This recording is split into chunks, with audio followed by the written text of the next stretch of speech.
ಚಿನ್ನಸ್ವಾಮಿ ಕ್ರೀಡಾಂಗಣದಲ್ಲಿ ಕಾಲ್ತುಳಿತ ಪ್ರಕರಣ ಹೈಕಮಾಂಡ್ ಮಾಹಿತಿ ನೀಡೋಕೆ ದೆಹಲಿಗೆ ಹೊರಟ ಸಿಎಂ. ಕಾವೇರಿ ನಿವಾಸದಿಂದ ಹೊರಟ ಸಿಎಂ ಸಿದ್ದರಾಮಯ್ಯ ಕೆಂಪೇಗೌಡ ವಿಮಾನ ನಿಲ್ದಾಣದಿಂದ ದೆಹಲಿಗೆ ಪ್ರಯಾಣವನ್ನ ಮಾಡ್ತಾ ಇದ್ದಾರೆ. 11 ಗಂಟೆಗೆ ರಾಹುಲ್ ಗಾಂಧಿ ಅವರನ್ನ ಭೇಟಿ ಮಾಡಲಿದ್ದಾರೆ ಸಿಎಂ ಮತ್ತು ಡಿಸಿಎಂ ಅನ್ನೋದ್ರ ಬಗ್ಗೆ ಮಾಹಿತಿ ಇದೆ. ಕಾಲ್ತುಳಿತ ಪ್ರಕರಣದ ಬಗ್ಗೆ ಮಾಹಿತಿಯನ್ನ ಖುದ್ದಾಗಿ ನೀಡಿದ್ದಾರೆ ಸಿಎಂ ಮತ್ತು ಡಿಸಿಎಂ.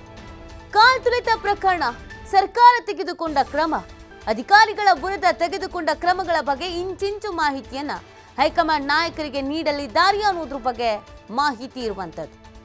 ಯಾಕಂದ್ರೆ ಈ ಪ್ರಕರಣ ಸಾಕಷ್ಟು ರೀತಿಯಾದಂಥ ಮುಜುಗರಕ್ಕೆ ಕಾರಣವಾಗಿದೆ.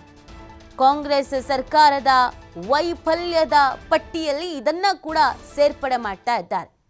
ಬೇಜವಾಬ್ದಾರಿತನ, ನಿರ್ಲಕ್ಷ್ಯ, ತರಾತುರಿ, ಕ್ರೆಡಿಟ್ಟು ಇದೆಲ್ಲದಕ್ಕೋಸ್ಕರ ಈ ಕಾರ್ಯಕ್ರಮವನ್ನು ಅರೇಂಜ್ ಮಾಡಿದ್ರು. ಅದರಿಂದ ಅಮಾಯಕ 11 ಮಂದಿ ಬಲಿಯಾದ್ರು ಅನ್ನುವಂಥ ಆರೋಪ, ಇದೊಂದು ದೊಡ್ಡ ಆರೋಪ ಕಾಂಗ್ರೆಸ್ನ ಮೇಲಿರೋದು.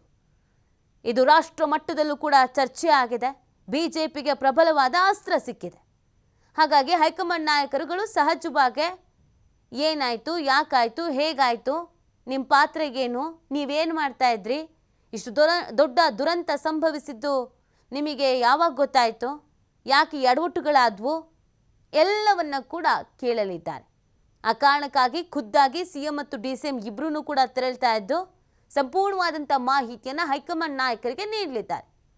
ಅವತ್ತು ಕಾರ್ಯಕ್ರಮ ಆಯೋಜನೆ ಮಾಡಿದ ಯಾರು, ಕಾರ್ಯಕ್ರಮದಲ್ಲಿ ಭಾಗಿಯಾಗಿದ್ದು ಯಾರ್ಯಾರು, ಇಡೀ ಕಾರ್ಯಕ್ರಮದ ಉಸ್ತುವಾರಿ ವಹಿಸಿದ್ದು ಯಾರು, ಕಾಲ್ತುಳಿತ ಸಂಭವಿಸಿದ್ದು ಎಲ್ಲಿ, ಕಾರ್ಯಕ್ರಮ ಹಮ್ಮಿಕೊಂಡಿದ್ದು ಎಲ್ಲಿ, ಕಾರ್ಯಕ್ರಮವನ್ನು ಆಯೋಜನೆ ಮಾಡಿ ಅಂತ ಹೇಳಿದ್ಯಾರು, ಸರ್ಕಾರದ ಪಾತ್ರೆಗೇನು, ಈ ಘಟನೆ ಆದ ನಂತರ ಸರ್ಕಾರ ತೆಗೆದುಕೊಂಡ ಕ್ರಮಗಳಿಗೇನು, ಇದೆಲ್ಲದರ ಬಗ್ಗೆಯೂ ಕೂಡ ಇಂಚಿಂಚು ಮಾಹಿತಿಯನ್ನು ಹೈಕಮಾಂಡ್ ನಾಯಕರುಗಳಿಗೆ ನೀಡಲಿದ್ದಾರೆ. ಯಾಕಂದರೆ ಈ ಪ್ರಕರಣ ವೈಯಕ್ತಿಕವಾಗಿ ಸಿಎಂ ಮತ್ತು ಡಿಸಿಎಂಗೆ ಮುಜುಗರ, ಮುಖಭಂಗ, ಅದರ ಜೊತೆಗೆ ನೋವನ್ನು ಕೂಡ ತರಿಸಿದೆ. 11 ಜನರ ಸಾವಿಗೆ ಹೊಣೆ ಯಾರು ಅನ್ನುವಂಥ ಪ್ರಶ್ನೆಯನ್ನು ಸಾರ್ವಜನಿಕರು ಮಾಡುವಾಗ ನಾವು ಹೊತ್ಕೊಳ್ತೀವಿ ಅಂತ ಹೇಳೋದಕ್ಕೆ ಯಾರಿಂದನೂ ಸಾಧ್ಯ ಇಲ್ಲ, ಅದನ್ನು ಮಾಡ್ತಾನೂ ಇಲ್ಲ.